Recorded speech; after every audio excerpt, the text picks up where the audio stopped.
Yeah, these photos are pretty great. This one's probably my favorite. It's not as easy as it looks.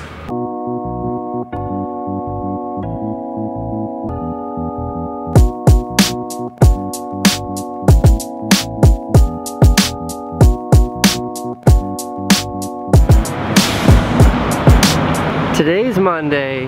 On Wednesday, super early in the morning, Candace, Francine, and I fly to Los Angeles in 2 days.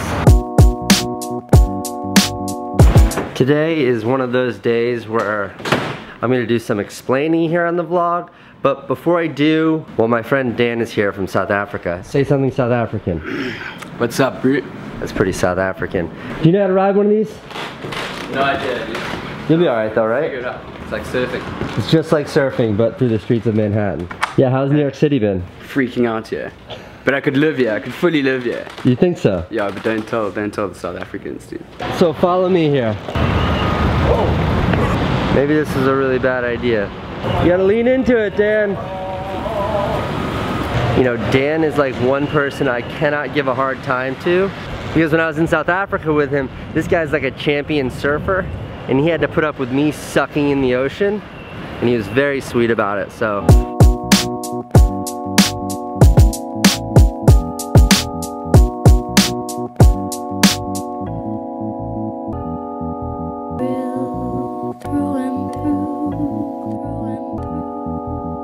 Dan, do you want a green juice?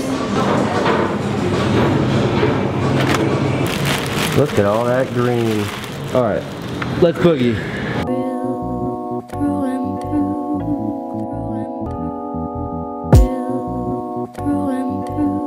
That was really impressive, Dan. Yeah, man. For someone who doesn't skateboard. This one is yours. Is this the deep one? Yeah, it's pretty strong. What time is your flight? Like now, dude. Wait. I'll see you in Cape Town. Dude, please, yeah. We'll surf this time. We'll surf. Surf in the sea, not on the street. Sweet, bro. Good to see you, sir. Good to see you, bro. Safe travels. Like it. Cheers, man. Bye. Okay, back to today's YouTube video. There are a lot of reoccurring themes in this vlog, and lately there have been two themes. And the trouble with those two themes is that they're entirely contradictory. They really don't make sense together whatsoever. And that's what I wanted to explain today. Those two contradictory themes are how I absolutely love New York City and all that it represents, and then how Candace and I are always talking about moving and leaving New York City.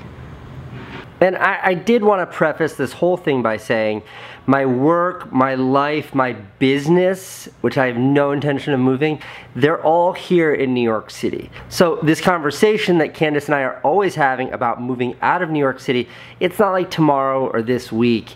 It's years in the future. It's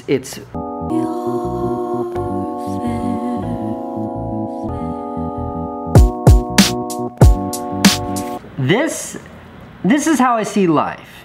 This is a book called No Country for Old Men, but a book is a perfect metaphor for how I see life.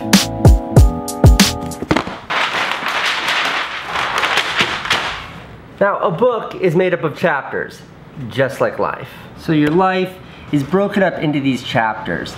And for me, a chapter is like a segment in life that feels kind of compartmentalized. Like my childhood. My childhood is a really compartmentalized aspect of my life. Chapter 1 in the book that is my life. This is literally the last time I graduated from any school in my entire life.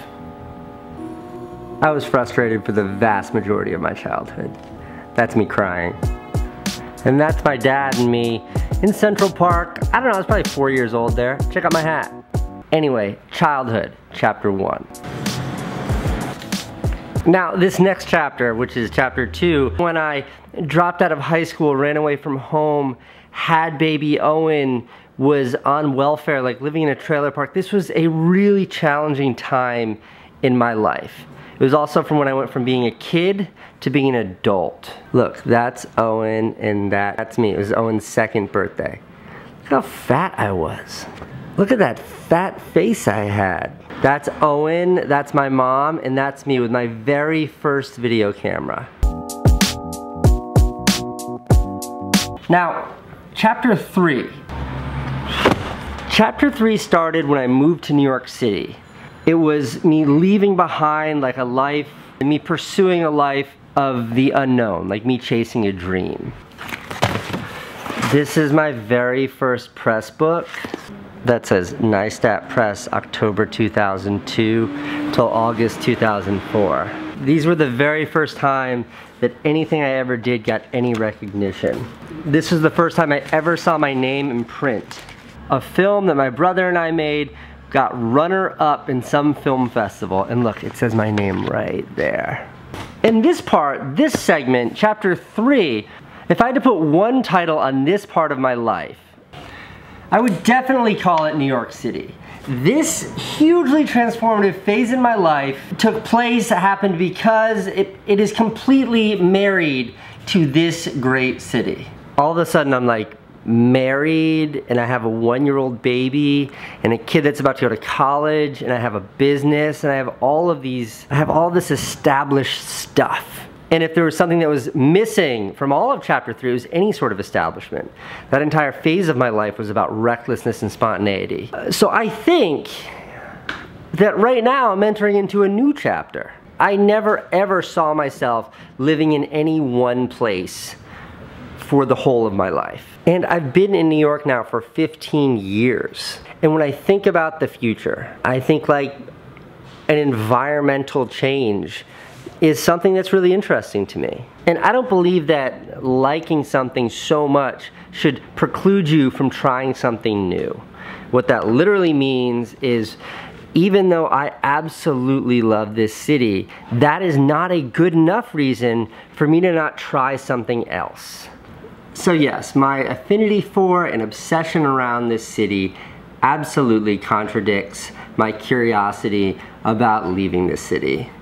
But I've also always said, New York City is only for the young and broke and the rich and old. And I'm entering into a phase of my life where I'm neither of those two. I hope that was helpful. Also, for whatever it's worth, we're not going anywhere for years. Like, who knows where I'll be in a couple years. For context, I've only been vlogging for like 8 months.